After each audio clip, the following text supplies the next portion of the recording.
இன்றைய சாவி சித்ரா நிகழ்ச்சியினுடைய விருந்தினர் நடிகர் தாமு. ஆனாலும் உங்க அப்பா ரொம்ப police ஆகுறாரா?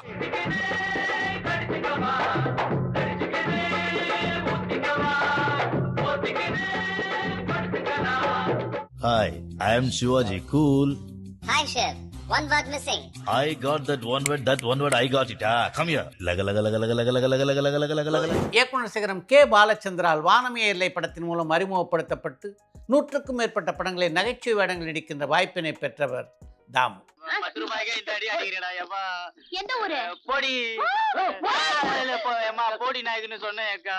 Super star Rajinikanth, Vijay, Ajith உட்பட தமிழ் சினிமாவின் முக்கியமான கதாநாயகர்கள் பலரோடு இணைந்து பணியாற்றுகின்ற வாய்ப்பினை பெற்ற தாமு இன்றைக்கு சினிமாவை விட்டு விலகி இருக்கிறார் என்றால் அதற்கு முக்கியமான காரணம் இந்திய ஜனாதிபதி அப்துல் கலாம். ஒரு திரைப்பட நடிகராகவும் அப்துல் கலாம் அவருடைய வழிகாட்டுதலின்படி மாணவர்களை வழி நடத்துபவராகவும் தான் பெற்ற அனுபவங்கள் பலவற்றை இந்த நேர்காணலிலே பகிர்ந்து கொண்டிருக்கிறார் நடிகர் தாமு.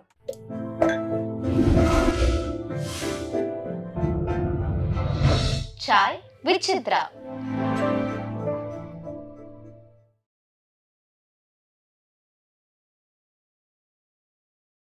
வணக்கம். வணக்கம். தாமுவை பொறுத்த வரைக்கும் பல முகங்கள். ஒரு பக்கம் மெமிக்ரி ஆர்டிஸ்ட்டு, இன்னொரு பக்கம் நடிகர், இன்னொரு பக்கம் மாணவர்கள் எல்லாம் நெறிப்படுத்துகின்ற ஒரு ஆளுமை. இதில் எந்த முகம் தாமுவுக்கு பிடித்த முகம்? 3 முகமே பிடிச்ச முகம் தானே. ஏன்னா ஒன்றுத்துலேருந்து தான் இன்னொன்று டெவலப் ஆகுது. மிமிக்ரி கலை மூலமாக தான் சினிமா என்ட்ரி. அதுக்கப்புறம் நடிகராக ஒரு பர்டிகுலர் டைம் வலம் வரும். அதுக்கு அடுத்த கட்டமாக இன்னொரு ஒரு குரு கிடைக்கிறாரு, கலாம் என்ற குரு. அது மூலயமா மாணவர்கள் நோக்கிய பயணம். முதல் குரு சந்திரமோகன், 2 பட்டர்ஃப்ளைஸ் மிமிக்ரி கற்றுக் கொடுத்தவங்க. சின்ன வயசுலேயே வந்த ஆர்ட்டாக இருந்தால் கூட அது எப்போ பண்பட்ட கலையாக மாறுச்சுன்னா அதுக்கு ஒரு குரு கிடைச்சாங்க. அதுக்கப்புறம் பாலச்சந்தர் சார் நடிப்பு குரு. எஜுகேஷனுக்கு கிடைச்ச மகா குரு தான் டாக்டர் கலாம். அருமை. ஸோ இப்படி தான் பயணம் ஸ்டார்ட் ஆச்சு. இந்த 3 முகமே எனக்கு ஒரு சிறப்பான முகம் தான். 3 முகம், 3 குரு. முகம் 3 குரு. நான் வந்து ஏற்ற இறக்கத்தில் பார்க்க முடியல. 3மே என்னுடைய பரிணாம வளர்ச்சிக்கு ஒரு 3 குருக்களும் ஒரு காரணம். ஏதாவது ஒரு காலகட்டத்தில் நம்ம சினிமாவுக்கு வருவோம் அப்படின்னு நினச்சி பார்த்துருக்கீங்களா? சின்ன வயசுலேயே இந்த மிமிக்ரி அந்த ஸ்டேஜ் ஏறிட்டதுனால எங்கள் வீட்டில் இருக்கிற ரிலேஷன்ஸுக்கெல்லாம் இவன் சினிமாக்காரருக்கு வருவான், ஓ, சினிமாவுக்கு ஒரு நாள் வருவான். ஏன்னா கிளைமேக்ஸ் அங்கே தானே வந்து நிற்கணும், ஒரு ஆர்ட்டினுடைய எண்டு கரெக்ட். வருவாங்கிறது எங்கள் ரிலேஷன்ஸ்க்கெலாம் ஒரு ஒரு விஷன் கனவு இருந்தது. அந்த கனவு எனக்குள்ளே வந்துருச்சு. அதுக்கப்புறம் இன்டர் ஸ்கூல் காம்படிஷன்ஸில் ஜெயிக்கிறது, எதை பார்த்தாலும் அப்படியே இமிட்டேட் பண்ணுறது தானே. அது வரும்போது அப்படியே மிமிக்ரியில் வந்து சினிமா நடிகர் மாதிரிலாம் நம்ம பேசுறது கொள்றதுன்னு டான்ஸு கின்ஸ் அப்படி வரவுடனே அப்படியே அது தொத்திக்கிச்சு. அப்படியே அதுக்கப்புறம் ஃபீல்டு உள்ள என்ட்ரி ஆகிட்டோம். உள்ள ஆர்வம் இருந்ததுனால அது ஆசையாக மாறிச்சு, அந்த ஆசை கனவாக மாறிச்சு. அந்த கனவுக்கு ஏற்ற எண்ணங்கள் உருவான உடனே அது இட் மேனிஃபெஸ்டட். உங்களுக்கு மிகப்பெரிய பேர் வாங்கி கொடுத்த மிமிக்ரி நிகழ்ச்சின்னு எதை சொல்லலாம்? மகுடம் சூட்டினது வந்து ஜுராசிக் பார்க் தான். ஓ, மிமிக்ரியில் இன்னொருத்தர் மாதிரி பேசுறது ஒன்று இருக்குது. அப்புறம் காதால் கேட்குற எல்லா மிருகங்கள் சத்தம் எல்லாமே நம்ம விளையாட்டாக சொல்லுவோம்ல, இவர் வாயிலே வடை சுடுவாருன்னு. நான் உண்மையில் வாயில் வடை சுடுவேன். அப்படியே எண்ணெயை கொதிக்க வச்சு அப்படியே போட்டு அது வந்து கொதிக்கும், புழுக்கு புழுன்னு கொதிக்கும். அப்புறம் அது தண்ணி தெளித்து பார்ப்பேன், அப்படி தெளித்து பார்க்குறது. அப்புறம் வடை இந்த சவுண்டு, அப்புறம் வடை இறக்குவேன். வாயில் வடை சுடுற ஒரே ஆளு நான் தான். அதனால் ஜுராசிக் பார்க் படம் வந்த டைமில் பார்த்தீங்கன்னாக்கா அதில் வந்து எல்லா அனிமல்ஸு, அப்புறம் அந்த சவுண்டு, ஒரு படம் பார்த்தீங்கன்னா கண்ணை மூடி படம் பார்த்தீங்கன்னா எப்படி இருக்குமோ அந்த சவுண்டு அந்த சேம் ஃப்ரீக்வன்சி ப்ராக்டிஸ் பண்ணி கொண்டு வந்தேன். அதுதான் ஹைலைட்டு நான் பண்ணதுலேயே. மகுடம் அதுதான். அது வெளிநாட்டில் போய் அது ஒரு பெரிய காம்படிஷன் ஆகிட்டு காம்படிஷனில் கலந்துக்கிட்டு ஜெயிக்கவும் செஞ்சது. அது அதுக்கு அடுத்தபடியாக நம்ம கார்கில் ப்ரோக்ராமுக்கு ஒரு ப்ரோக்ராம் பண்ணோம் நடிகர்கள்லாம் சேர்ந்து எல்லா ஊர்லேயும். அதில் வந்து அது வாருங்கிறதுனால அந்த வாரையே நான் வாயில் கொண்டு வந்து இந்த வார் நமக்கு தேவையில்லை, ஒரு பீஸ்ஃபுல்லான ஒரு சிச்சுவேஷன் நம்ம க்ரியேட் ஆகணும், அந்த வயலன்ஸ் டு பீஸ் கொண்டு வந்தேன். அது பயங்கர கிளாப்ஸ். அந்த மாதிரி இதில் நிறைய விஷயங்கள் நான் பண்ணோம். அப்புறம் ரிசர்ச்சுக்குள்ளே போயிட்டேன். மிமிக்ரி ரிசர்ச்சில் போயிட்டு அதுக்கு நோட்ஸ் கண்டுபிடிச்சி ட்ரெயினி ஆகிட்டேன், வாத்தியார் ஆகிட்டேன். கற்றுக் கொடுக்குற அளவுக்கு வாத்தியார் ஆகிடுச்சு. அதோடு நிறுத்திட்டேன். ஏன்னா அதுக்கு மேலே அது மேக்ஸிமம் போக முடியாது. பெரிய ரெக்கார்டெல்லாம் அதில் பெருசாக க்ரியேட் பண்ண முடியாது. இன்னொருத்தர் மாதிரி பேசி நம்ம வந்து ஆச்சரியப்படுத்தலாமே தவிர அவ்வளோதான் அதுக்கு லிமிட்டு. அதுலேருந்து நம்ம ஃபீல்டுக்குள்ளே வந்துட்டோம். ஃபீல்டில் ட்ராவல் பண்ணோம். ஒரு 107 மூவிஸ் ட்ராவல் பண்ணேன். உங்கள் படமும் நடித்தேன், சின்ன ராஜா. பாலச்சந்தர் சார் வந்ததுக்கப்புறம் நடிப்பு, அப்புறம் இந்த நடிப்புக்கான லா அண்ட் ஆர்டர், ஒழுக்கம் அதெல்லாம் கற்றுக் கொடுத்தாரு. அதுக்கப்புறம் கலாம் சட்டை வந்தோடனே ஃபீல்டு உள்ள என்ட்ரி ஆகிட்டோம். இது வந்து ரொம்ப சந்தோஷமாக சாட்டிஸ்ஃபேக்ஷனாக போயிட்டுருக்குது இந்த பயணம். இப்போ நடிகர்களில் யாரை மாதிரி மிமிக்ரி பண்ணுறது சுலபம்னு நீங்கள் நினைக்கிறீங்க? சுலபம்னு சொல்ல முடியாது, அது வந்து ப்ராக்டிஸ் வேணும். அதுக்கு சில பேருக்கு இயல்பாகவே வரும். ஒரு குரலை வாட்ச் பண்ணாங்கன்னா ம். டக்குன்னு வந்துடும். ம். சில பேர் வந்து அதை அப்சர்வ் பண்ணி ப்ராக்டிஸ் பண்ணி வரும். வராதவங்களுக்கும் நம்ம கற்றுக் கொடுக்கலாம். ம். அப்போது சரிகம பதனி வந்து அனிமல்லேருந்து வர்ற ஒலி தான் அது. ம். சான சட்ஜமம் குதிரை, ரீன ரிஷபம் மாடு. இந்த மாதிரி அதுக்கு ஒரு எப்படி ஒலியிலேருந்து வந்ததோ ம். அந்த மாதிரி மிமிக்ரிக்கும் நாங்கள் ரிலேட் பண்ணுவோம். ம். சில அனிமல் வாய்ஸ்லாம் இப்போ அதில் ப்ராக்டிஸ் பண்ணி வரும்போது அந்த ஹியூமன் வாய்ஸு வரும். அப்படி தான் அது. அதனால் கஷ்டம்னு பார்த்தா எல்லாமே கஷ்டம், ஈஸின்னு பார்த்தா எல்லாமே ஈஸி. எந்தெந்த கலைஞர்கள் முன்னாடி அவங்க மாதிரியே பேசக்கூடிய வாய்ப்பு உங்களுக்கு அமைஞ்சிருக்கு? கலைஞர்கள் எதிர்க்க பண்ணுற வாய்ப்பு எனக்கு கிடைக்கல. அந்த மாதிரி ம். பண்ணல. நான் பண்ணுறதுக்கும் நான் அவாய்ட் பண்ணுவேன். ஓ. ஏன்னா என்னதான் நம்ம இன்னொரு ஆர்டிஸ்ட் மாதிரி அவங்க எதிர்க்க பண்ணால் கூட அது எந்த அளவுக்கு அவங்க எடுத்துப்பாங்க நமக்கு தெரியாது. இன்னொன்று வந்து பாரதி ராஜா சார் மட்டும் பார்த்தாரு. அவரை மாதிரியே நான் பிரசிடென்சி காலேஜில் அப்போ பிஎஸ்சி ஃபைனல் இயர் 80s அப்போ வந்து கெஸ்ட்டாக வந்தார். ம். இப்போ அவர் கெஸ்ட்டாக உட்காந்துருக்கும் போது அவர் பேரே சொல்லலை, ஆனால் அவர் குரலில் பேச ஆரம்பிச்சிட்டேன். இப்போது சிங்கத்துலேருந்து தான் பாரதி ராஜா எடுப்பேன். சிங்கம் வந்து என்ன ஃபார்முலான்னா ஒவ்வொரு அனிமலுக்கும் ஒரு ஃபார்முலா இருக்கும். சிங்கம் வந்து MOOVOM மூவோ. ஓ. அந்த மும்முன்னு ஆரம்பிக்கிறோம்ல அது பேஸ் ஃப்ரீக்குவன்சி. அப்புறம் பேஸ் ஃப்ரீக்குவன்சி ஊ, அப்புறம் ஓ மறுபடியும் இம்முன்னு சொல்ல மாட்டேன். மான்னு வாயை திறந்து சொல்கிறேன்ல, அது வாயை மூடிட்டுனா ஆகிடும். வருது இல்லையா, அப்படிதான். இம்மு சொன்னால் உள்ளே போயிடும், மா சொன்னால் தான் வெளியே வரும். அப்புறம் நேசல் பேஸ் ஏர் மூமெண்ட், இதை மிக்ஸ் பண்ணனா சிங்கமாக மாறிடும். அப்புறம் அந்த தலை சிங்கம் மாதிரி வேணும். ஒரு கிராமத்து காற்றின் சுகந்தங்களிலிருந்தும் முகம் தெரியாத குயில்களின் கச்சேரிகளிலிருந்தும் லயித்து கிடந்த நான் இந்த படத்தின் மூலம் திரைப்படத்துறையில் அறுபட அப்படி வரும் பாரதிதாசன். ஸோ அந்த மாதிரி அனிமலுடைய நோட் எடுப்போம், அதுலேருந்து இதை கொண்டு வருவோம். பயங்கர கிளாப்ஸு. அப்புறம் ஒரு மேடையில் ஏறி என்ன பண்ணாருன்னா, இதுக்கப்புறம் நான் என்ன பேசுறதுனே தெரியலையா, எல்லாமே தாமோ பேசிட்டான், அது என் குரல்ல, அதே கெஸ்டர், அதே பாவம், அதே குரல். அதனால் இது ஒரு அபூர்வமான கலையும் பாராட்டிட்டு போயிட்டார். அதுக்கப்புறம் ஆடியன்ஸ் கேட்டாங்க, ஸ்டூடெண்ட்ஸு வாய்ப்பு கொடுப்பீங்களா தாமுக்குன்னு. எல்லாம் உண்டுன்ட்டு ஒரு பிளெஸ்ஸிங் கொடுத்துட்டு போனார். அதுக்கப்புறம் ஃபீல்டுக்குள்ளே வந்துட்டோம். மிமிக்ரியில் நிறைய ரிசர்ச் பண்ணுறீங்க, நிறைய படிச்சிருக்கீங்களா அதை பற்றி? படிக்கிறது இல்லைண்ணே, ப்ராக்டிஸ் தானே. இப்போது இது எப்படின்னா, காதால் கேட்குறது எல்லாமே நம்ம நாவினால் கொண்டு வர முடியுங்கிற சேலஞ்சு தான். எல்லாமே பண்ணலாம். இப்போ இப்படி ஒரு சவுண்ட் இருக்குது, இது வந்து 2 லிப்பு வந்து ஃப்ரிக்ஷனு, இது வந்து BRR பேஸ், சஃபிக்ஸ் ப்ரிஃபிக்ஸ்லாம் கண்டுபிடிச்சிருக்கோம். இது ஷார்ப்பு பேஸ்னா. இப்போ இந்த சவுண்டை நான் லிப்பு இந்த ஓரம் வைக்கிறேன் வச்சுக்க, ரைட் சைட் த லிப்பில், இது வந்து ஷார்ப் லிப் ஃப்ரீக்வன்சின்னு பேர். எலிஃபண்ட் வாய்ஸு, ட்ரம்பெட்டிங் வாய்ஸு இங்கே தான் வரும். எலிஃபெண்ட் வந்துடும். அருமை. அப்போது எலிஃபெண்ட்னா அந்த கை ஆட்டோமேட்டிக்காக அப்படி வந்தால் தான் அந்த ஏற்ற பேரபலா வரும், ஏற்ற இருக்கும். இந்த எலிஃபெண்ட்டில் த்ரோட்லேருந்து ஒன்று வரும், அதுவும் சேர்த்து மிக்ஸ் பண்ணி அடிக்கும் போது எலிஃபெண்ட் வந்துடும். எலிஃபெண்ட்டே வந்துடும். காட்டில் போய் இதுக்கெல்லாம் உட்காந்து ரிசர்ச்லாம் பண்ணியிருக்காங்க. ஆமாம் ஆமாம். அந்த மாதிரி. அதே மாதிரி இப்போ ஒரு விசில் பண்ணுறோம், அதுவும் லிப்பு தான். அந்த வரல சின்ன விசில் இருந்தால் போதும், இவ்வளோ அடிக்க தெரிஞ்சால் போதும். இதுலேயே வெரைட்டி கிடைக்கும்.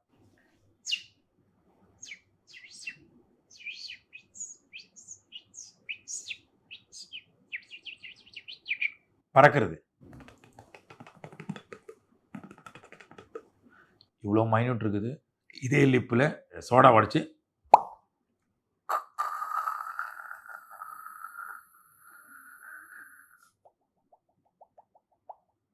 ரெண்டு நுரை இருக்குது. நுரைச்சிக்கிட்டு வர்றது வந்து நம்ம இங்கே சலைவா வைக்கணும், எச்சில் வந்துடும். எல்லாமே டெக்னிக் தான், வாயில் வடை சொல்கிறது தான். இதுக்கு வந்து ஷார்ட் டைம் என்டர்டெயின்மெண்ட்டுங்கிறதுனால இதுக்கு வந்து ஒரு பெரிய வரவேற்பு. அதே மாதிரி ஒரு ஹெலிகாப்டர் பண்ணுறோன்னா பிரம்மாண்டம்னு நினைப்பாங்க எல்லாரும். 30 ஹெலிகாப்டர் கிளப்புவேன். அது மைக் நாலேஜ் வேணும்ண்ணே. நான் ப்ரொஃபஷ்னல் மிமிக்ரி ஆர்டிஸ்ட்டாக நீங்கள் ஆகணும்னா மைக் நாலேஜ் வேணும். ஏன்னா மைக் வந்து நமக்கு ஒரு 30% ஹெல்ப் பண்ணும். கடவுள் மாதிரி, கடவுளுடைய தூதுவர் மாதிரி இந்த மைக். அப்போ வந்து நம்ம என்ன பண்ணோம்னா, இப்போ ஒரு ஸ்பிட்டிங் நோட்டுன்னு பேர். ஸ்பிட்டிங்னா காரி துப்புற சவுண்டு, இதுதான்.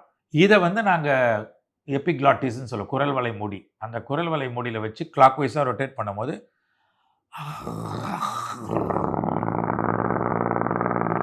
அது வரும். இந்த ஃப்ரீக்குவன்சியை அப்பர் பேலட் லோயர் பேலட்டில் தட்டும் போது ஃப்ளைங் வந்துடும்.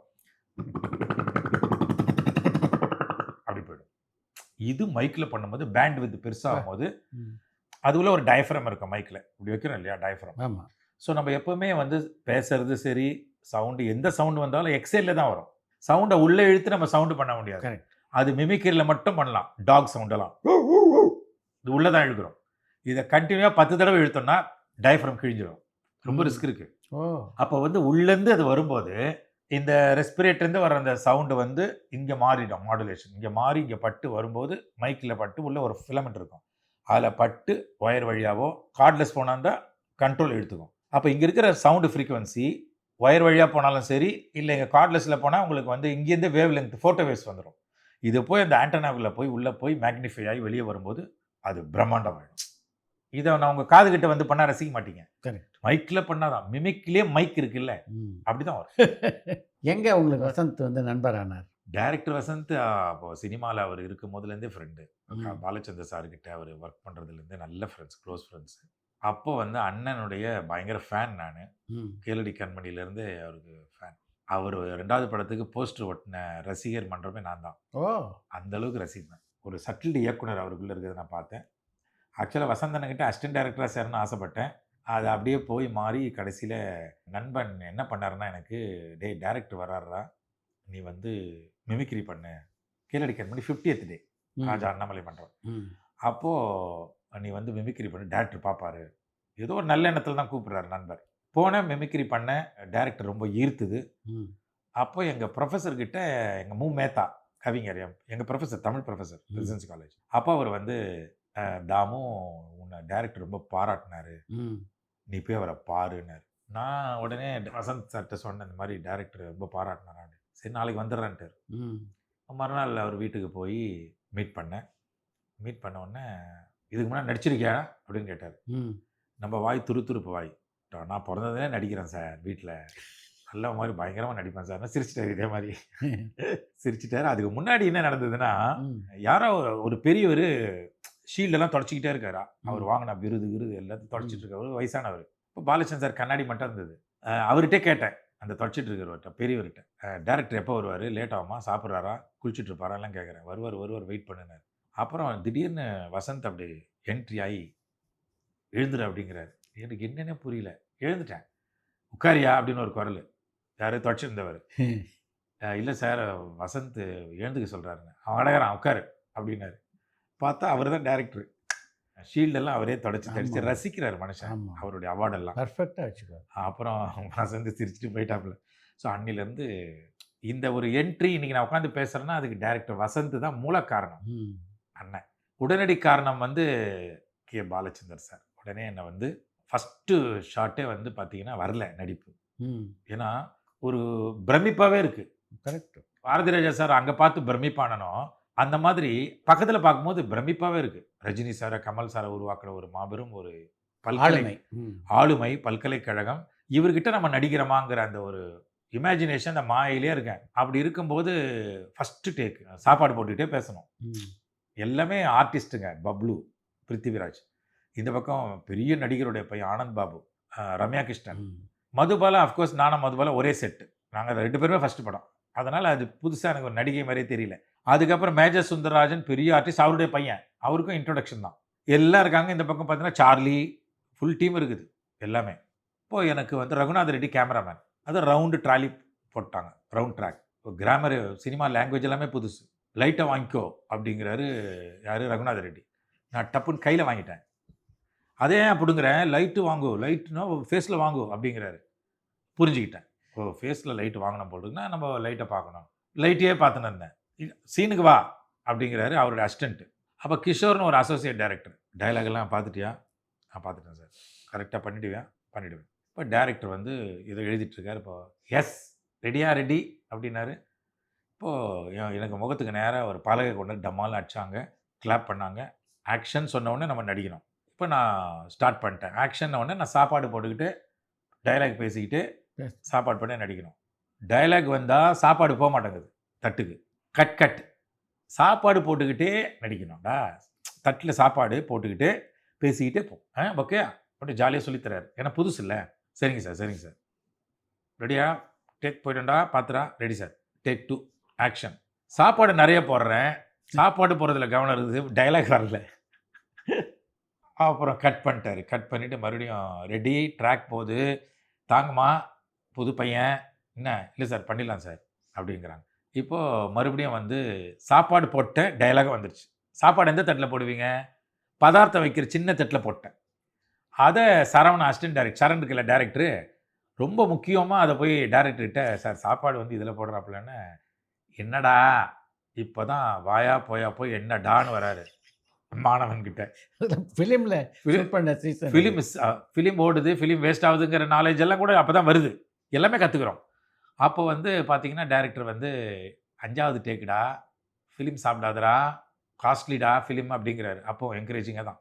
இப்போது சாப்பாடு தட்டில் சாப்பாடு போட்ட டைலாகும் வந்துருச்சு. நின்று பண்ணுறேன் எல்லாமே. என்னை சுற்றி கேமரா ஓடின்னு இருக்குது ட்ராக்கில். நான் வந்து மூவ் ஆகிட்டே போகணும். மூவ் ஆகணும், கேமராவில் நான் கேட்ச் ஆகணும், டைலாக் பேசணும், சாப்பாடு போடணும். இவ்வளோ பெரிய டஃப்பு ஹோம்ஒர்க்கை ஸ்பாட்டில் சிலபஸ் கொடுத்துட்டாரு. மத்தியானம் வரைக்கும் வரல ஷார்ட். கொஞ்சம் பிரேக் விட்டார். முடிஞ்சு போச்சு, பேக் பண்ணிட்டு வாங்கன்ற மாதிரி எல்லாரும். இப்போ பழனி மேனேஜர் இறந்துட்டார். பழனி, நீ எப்படியாவது பண்ணிவிடு, இல்லாட்டி நான் டிக்கெட் போட வேண்டி வரும் இன்றைக்கேன்னு. கோவிந்தராஜ், அப்புறம் எல்லாம் சந்தா, எல்லாம் பெரிய பெரிய அந்த காலத்துலேருந்து படம் ஒர்க் பண்ணுவாங்க கலாகேந்திராலேருந்து எல்லாம் வராங்க. கவிதாலய கிருஷ்ண டேரக்டருக்கு ரொம்ப ஃப்ரெண்டு. நீ எதாவது பண்ணிவிடு, பயப்படாத. எதுக்கு பயப்படுற டேரக்டர்கிட்ட? நான் சொல்லிட்டேன் உங்களை பார்த்து பயப்படுறான் தாமுன்னு. எதுக்கு பயப்படுற? தைரியமாக பண்ணு. அதெல்லாம் சொல்கிறதுக்கு ஈஸியாக இருக்குது, ஆனால் வரல எனக்கு. இப்போது கரெக்டாக மத்தியானம் ஒரு சின்ன பிரேக் விட்டு டேரக்டர் வந்தார். 4 செவத்துக்கு வெளியில் என்னென்னமோ பண்ணுறடா நீ, எவ்வளோ பேரை அட்ராக்ட் பண்ணுற, இங்கே கம்மியாக தாண்டா இருக்கிறாங்க ஆளுங்க, தைரியமாக பண்ணுறா, என்னடா அவனுக்கு அப்படின்னு சவுண்டு ஏறிச்சு. அரைஞ்சிட்டார். அடி வாங்கினேன். அப்படியா? அடி பின்னி எடுத்துட்டார். 10 டேக் ஆகுது. இன்னும் ஒரு 4 அவ்வளோ பெரிய ஆடிட்டோரியத்தில் ப்ரோக்ராம் பண்ணுற, கைத்தட்டல் வாங்குற, இது பண்ண தெரியாது அவனுக்கு அப்படின்னு இருப்பாருங்க. அப்போது வாத்தியாரை பார்த்தேன். அந்த வாத்தியாரை பார்த்து மாணவன் ஆனதுக்கப்புறம் இப்போ ஃபியரோட வந்துருச்சு. சூப்பர். டேக் ஓகே, 1 மோர் போகலாம். டே உன்னை நம்பி 1 மோர் போனான்னார். 1 மோர், 2 மோர், 3 மோர் எல்லாமே ஒரே மாதிரி பண்ணேன். கை தட்டிட்டார், பாராட்டிட்டார். அவ்வளோதான்டா, விடுறா, அதோட ஷார்ட் அவ்வளோதான். அதுக்கப்புறம் மற்ற ஷார்ட்லாம் எடுத்துகிட்டு மறுபடியும் இங்கே வராரு க்ளோஸ்அப்புக்கு. ஏன்னா நான் கொஞ்சம் ரிலாக்ஸ் ஆகணும்னு. அப்புறம் எல்லாரும் பாராட்டினாங்க. அதாவது ஆனந்த் பாபுலேருந்து மதுபாலாலையும் ஃபஸ்ட்டாக பண்ணிட்டேன். அத்தனை 24 ரிஹர்சல், 13 டேக். 14வது டேக்கு தான் ஓகே ஆச்சு. அப்போது எல்லாரும் வந்து பாராட்டினாங்க. 2 நாள் கழிச்சு தான் தெரிஞ்சு டேரக்டர் வந்து எல்லார்கிட்டையும் சொல்லியிருக்காரு, நீங்கள் போய் தாமு அவனை பாராட்டுங்க, என்கரேஜ் பண்ணுங்க, ஒரு கான்ஃபிடன்ஸ் அருமை. எல்லாரும் பாராட்டினதுக்கப்புறம் எனக்குள்ள ஒரு கலைஞன், ஒரு நடிகன் ஒருத்தன் குட்டி போட்டான் அப்படின்னு நானே ஃபீல் ஆகிட்டு இன்றைக்கி உட்காந்து பேசுகிறேன்னா டேரக்டர் கஷ்டப்பட்டார் என்னை உருவாக்குறதுக்கு. ஒரு மாணவனை உருவாக்குறதுக்கு ஒரு ஆசிரியர் பட்ட கஷ்டம்தான். இனி நான் அவங்ககிட்ட வளர்ச்சி அடைந்த ஒரு மாணவனாக தான் இருக்கேன். Super super. அப்போ அவர் என்ன சொன்னால், எந்த டேரக்டர்கிட்ட போனாலும் இந்த பணிவு இருக்கணும்னாரு. அதே பணிவோடு தான் நம்ம ட்ராவல் பண்ணோம். எனக்கு 2வது படமே அடுத்த பெரிய டேரக்டர் எஸ்.ஏ. சந்திரசேகர் சார். விஜய்க்கு முதல் படம், எனக்கு 2வது படம். அப்போது அங்கே ஒரு ப்ராப்ளம் ஆகிப்போச்சு. ஏன்னா டேட் கிளாஷ். ஜாதி மல்லி ஷூட்டிங்கு நான் வந்தாகணும். அங்கே நாளைய தீர்ப்பு டேரக்டர் ஊட்டியில் இருக்கார். ஜாதி மல்லி நாளைய தீர்ப்பு லயோலா காலேஜில் எடுக்கிறோம். இப்போ நான் போய் எப்படி, அவரும் பெரிய டேரக்டர், விஜயகாந்தெல்லாம் உருவாக்குனவர், அவர் பையன் நடிக்கிறார். என்ன பண்ணுறது, எப்படி கேட்குறதுன்னு தெரியாமல் தவிக்கிறேன். அங்கேருந்து ஃபோன் மேலே ஃபோனு. அப்போது மேனேஜர் வந்து சொன்னார், நீ டேரக்டரே பகச்சிக்கிற மாதிரி ஆகிட போகுது அப்படின்னாரு. என்னடா இது, நம்மளை இன்ட்ரடியூஸ் பண்ண டேரக்டரு, என்னடா தப்பாயிடம் போகுது, இந்த கிராமரே நமக்கு தெரியலையே, நமக்கு மேனேஜரு டேட் பார்க்குறவங்களாம் கிடையாது. அப்போ தான் பிகினிங். அப்போ டேரக்டர் வந்து வர வேணான்னு சொல்லியா, அவர் பெரிய டேரக்டர், பகச்சிக்கூடாது, இருந்து பண்ணிட்டு கொடுத்துருவார் சொல்லு, நான் இங்கே மேட்ச் பண்ணிக்கிறேன். ஒயிடெல்லாம் வேறு ஒரு டிஷர்ட் போட்டு எடுத்துட்டார், ரெட் டிஷர்ட் போட்டு. க்ளோஸ்அப்லாம் நான் இங்கே வந்து மேட்ச் பண்ணிக்கிறேன்ட்டு இங்கே வந்தால் க்ளோஸ்அப் எடுத்தாங்க மேட்ச். அங்கே வேறு ஒரு அது டூப் ஷாட். அதுக்கப்புறம் ஊட்டிக்கு செகண்ட் ஷெட்யூல் போகும்போது திருப்பி ரீஷூட் பண்ணார் அந்த ஒய்டையும். ஸோ அந்த மாதிரி டேரக்டருங்க எல்லாம் டிவைன் தான். அந்த மாதிரி அதெல்லாம் வரம் தான். அந்த படத்தில் நடிக்கும்போது இப்போ இன்றைக்கி அவர் வந்து மிகப்பெரிய உயரத்தில் இருக்கின்ற ஒரு நடிகர். அவர் இந்த அளவு வளர்ச்சி பெறுவார் அப்படின்னு ஏதாவது அறிகுறி இருந்ததா? இப்படி பண்ணால் நல்லா இருக்கும்ப்பான்னு கொஞ்சம் அதிகமாக பண்ணுவாப்புல. அவங்க அப்பா குறைப்பார். சின்னதாக ஒரு சண்டை கூட நடக்கும்.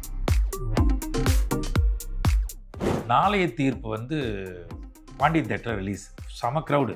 ஆனால் முதல் படத்தை பொறுத்த வரைக்கும் அந்த படம் பெரிய வெற்றியை பெறலை. விஜயனுடைய நடிப்பு என்பதும் பலத்த விமர்சனம் இருந்தது இந்த படத்தில். நிறைய இருந்தது, தாறுமாறாக எழுதிட்டாங்க விஜய். அப்போ மனுஷன் காட் ஃபுல்லி ஹர்ட். காதலுக்கு மரியாதை வந்துட்டோம். அது மலையாளத்தில் அநியத்தி பிராவன் வந்த ஒரு படம். அந்த படம் நாங்களாம் போட்டு பார்த்தோம், விஜய் வீட்டில் தான் போட்டு பார்த்தோம். எனக்கு தெரிஞ்சு இந்த படத்தில் பெரிய ஃபைட்டெல்லாம் இல்லையே, சரியாக வருமா?